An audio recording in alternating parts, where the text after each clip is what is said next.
Good morning everyone, welcome back to our new video. আশা করি সবাই ভালো আছো, সুস্থ আছো। আমরা অনেক অনেক ভালো আছি, তোমাদের ভালোবাসা আশীর্বাদ। তো এখন বাজে 9:50। এই যে স্নান করে আসলাম, আর সবে জুই আর জুইয়ের পাপা ঘুম থেকে উঠলো। আমার এদিকে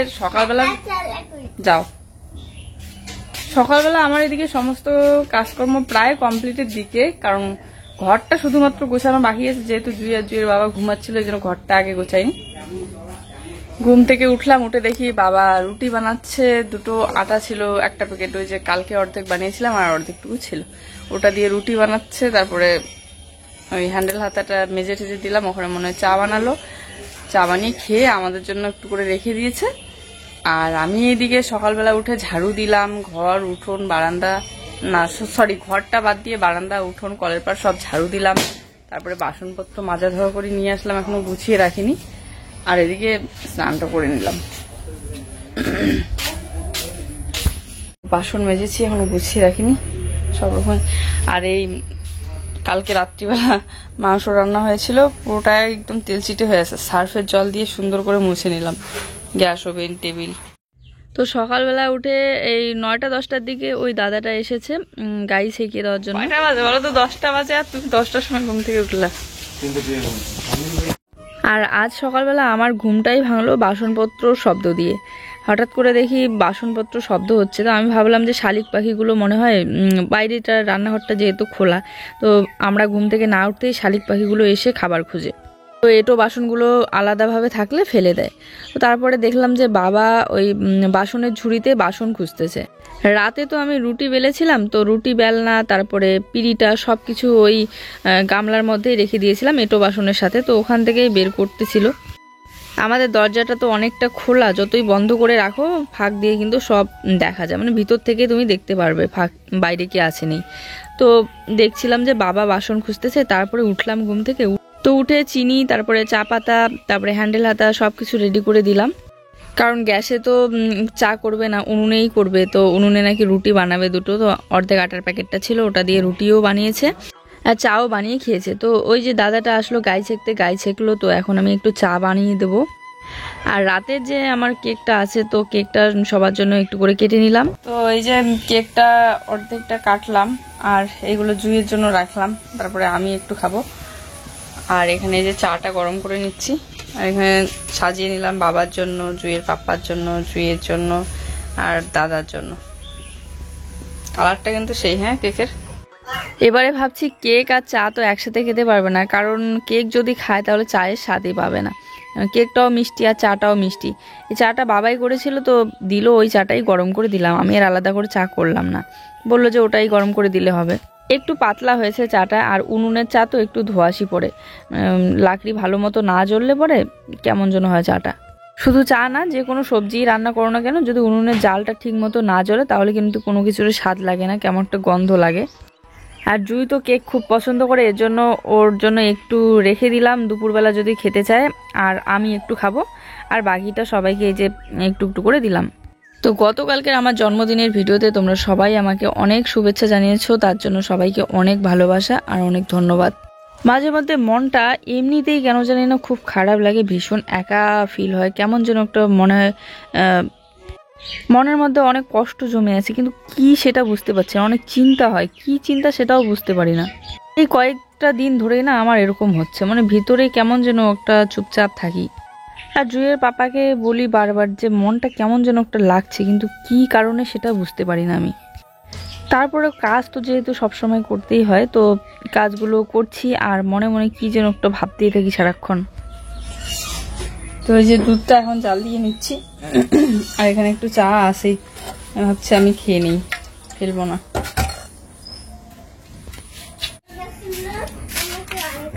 নিয়ে যাও ওখান থেকে।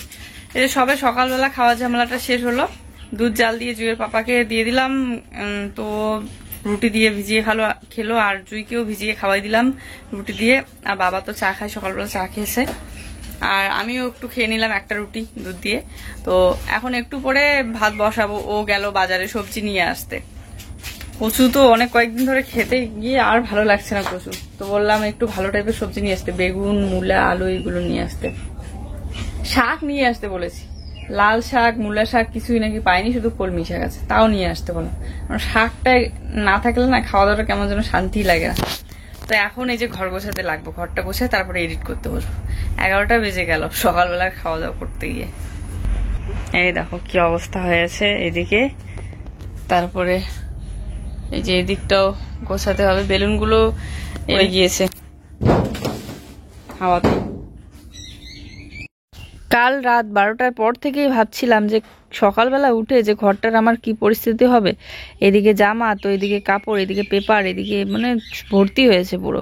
তো এই জন্য লেগে পড়লাম আগে ঘরটাই গুছিয়ে নেই। আর ইদানিং চুলটা যে এত পরিমাণে ঝরছে হাত দিয়ে ধরলেই। ওই 1 মাস পর স্পা করতে যেতে বলেছে, কিন্তু এখনো স্পাটা করা হয়নি। তার জন্য মনে হয় করবো না ভাবছি, করতে ইচ্ছেই করে না। স্পা করা মানে 500 টাকা চলে যায়, আর এই 500 টাকা হলেই আমাদের কয়েকটা দিনের খাওয়া দাওয়া চলে যায়। আসলে তেলটা দেওয়া হচ্ছে না অনেকদিন ধরে চুলটা, তো এই জন্য চুল খুব পড়ে। তেল না দিলে তো এমনিতেই সবার চুল পড়ে। সিরামটা ব্যবহার করলে কি হয়, যখন যেদিন ব্যবহার করি তখন একটু চুলটা সিল্কি থাকে, তারপর দিন সে আবার একই অবস্থা। আর বেশি সিরাম আমার মনে হয় ব্যবহার করাটাও ঠিক না। যাক, পুজো তো বের হয়ে গেল, এবারে বিছানার চাদরগুলো তুলে নিলাম, এগুলো ধুয়ে দেবো। আর এই বালিশ কভার সব কিছু নিয়ে নিলাম। এই যে পুরানো বিছানার চাদরটা, এটা এখন আপাতত বিছিয়ে রাখছি। তারপরে আবার আসতেছে কিছুদিন পরে কালী পূজা। এই কয়েকদিন ধরে তো ঠাকুর ধরা যাচ্ছিল না, তো এই জন্য সুকেশের উপরটাও লক্ষ্মী পূজার আগে ঝাড়তে পারিনি। তো ভাবছি যে এই যে কালী পূজার কয়েকদিন আগেই সুকেশের উপরটা একটু ঝাড়ামোছা করতে হবে। ধুলা দিয়ে ভর্তি হয়ে থাকে। তুমি যতই জানালা দরজা পর্দায় দিয়ে রাখো না কেন, তারপরেও কিন্তু গ্রামের এই খোলামেলা বাড়ি, তারপরে আবার এই যদি ফুলওয়াল হয় তাও হয় যে ধুলাবালিটা একটু কম ঢুকে। তো এদিকে দেখো উপরে ফাঁকা, চারিদিকে টিনের ফুটা, সব পাশ দিয়ে একদম ধুলা ঢুকে সুকেশ, তারপরে ঘরের জিনিসগুলো নষ্ট হয়ে যায়। কয়েকদিন পর যদিও বা মুছে নেই, কিন্তু সুকেশের উপরটা তো সবসময় মোছা হয় না। এই জন্য অনেকদিন পর যেহেতু মুছি, তো ধুলাটা জমে বসে যায়। এবারে এগুলো যে ধুয়ে দেব, সেই ওকে কালকে থেকেই বলছিলাম যে আমাকে একটা হোকলা সাবান আর সার্ফ এনে দাও, তো ভুলে গিয়েছে। তো এই জন্য আপাতত তো ভাঁজ করে রাখি, কারণ এলোমেলো হয়ে থাকলে দেখতে একদম ভালো লাগে না। যখন ধুবো তো তখন ধুবো। আর এই পাতলা ব্ল্যাঙ্কেট দুটো তো ধোয়ার পরে ব্যবহার করতেছি। আর মোটা ব্ল্যাঙ্কেটগুলো বের করতে হবে, রাত্রিবেলা করে কিন্তু ইদানিং ঠান্ডা পড়ে ভালোই। তারপরে অনেকেই বলেছো যে কালী পূজার সময় নাকি লক্ষ্মী পূজা করা যায়। তো আমার বর বললো যে কালী পুজোর সময় তো মানে কালী পূজার দিন তো অমাবস্যা হয়, আর লক্ষ্মী পূজা তো পূর্ণিমায় হয়। আবার অনেকেই বলেছে যে রাস পূর্ণিমায় লক্ষ্মী পূজা করা যায়। যাক, দেখা যাক, ইচ্ছে তো আছে, সময়টা আসুক।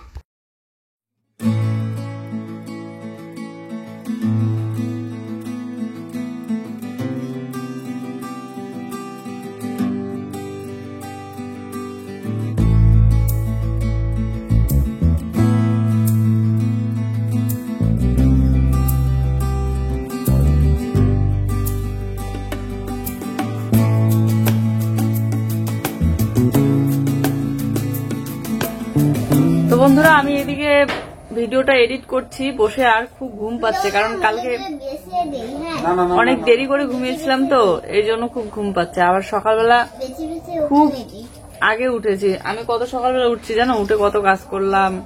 আর তারপরে দেখি ওর মানে বাপ বেটি ঘুমাচ্ছে, কিন্তু ডাকিনি, কারণ ওরাও দেরি করে ঘুমিয়েছিল, যাতে ঘুম ডিস্টার্ব না। আকাশটা আবার খারাপ করলো, বৃষ্টি হবে দেখো। এ বাবা, আমি এবার বিছানার চাদর বের করে রাখলাম ধুয়ে দেবো বলে, ওই চেয়ারের উপরে রাখছি বাইরে বের করে। ও আমাকে সবজি রেডি করে দিচ্ছে, দেখো এখানে। এত বড় কাটছো কেন? একটু ইয়ে হয়ে যায় না, পাওয়া যায় না, সব বড় বড়। এই যে কলমি শাক হবে, এতগুলা শাক, বাপে বেশি করে রসুন দিতে লাগবে। আর এখানে বেগুন, আলু, মূলা, মূলের না যে শাকের মতো ইয়েগুলো থাকে না, ওগুলো দিব। হ্যাঁ, ওগুলোই তো টেস্ট। ওগুলো ফেলাই দিছো কেন আবার?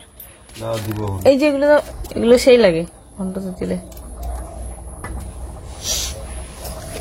আরো ফেলাই দিছো নাকি? কালকে এই সবটার উপরে বেশি হাঁটা চলা হয়েছে, তো ভাবছিলামই সকালবেলা থেকে যে আজকে একটু সার্ফের জল গুলিয়ে ধুয়ে দেবো।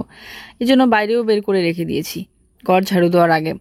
আর বের করেছি তো হঠাৎ করে চলে আসলো আবার বৃষ্টি। বললাম না আকাশটা খারাপ, আর বৃষ্টি আসলো তো ভিজেই যাচ্ছিল। তো এখানেই মেলে দিলাম যাতে সুন্দর করে ধুয়ে যায়। সকালবেলা রোদ দেখেই জুইকে গেঞ্জি পরিয়ে দিয়েছিলাম। এখন আবার বৃষ্টি হলো, তো জুই বলছে মা ঠান্ডা লাগছে, কারণ বৃষ্টি হলে আবহাওয়াটা একটু ঠান্ডা হয়ে যায়।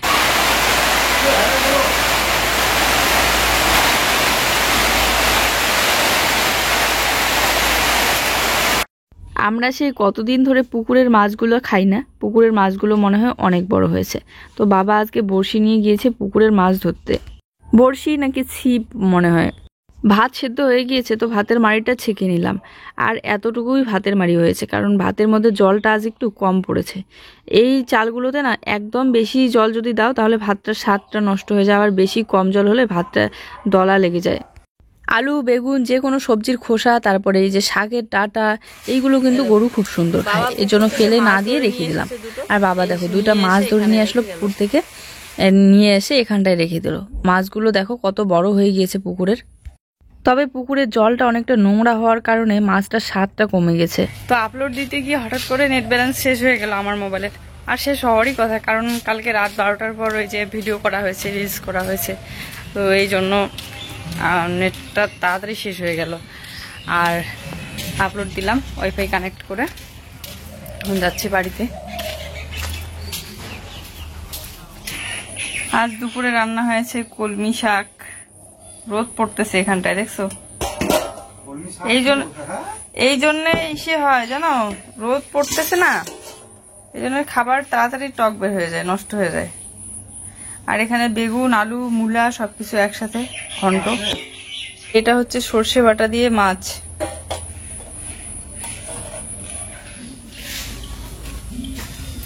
যে একটু সময় বৃষ্টি হলো, তাতে এদিকটা একদম জল দিয়ে কি অবস্থা।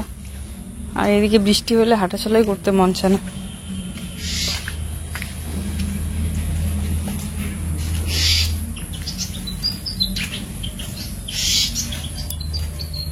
বাবা ভাত না খায় না?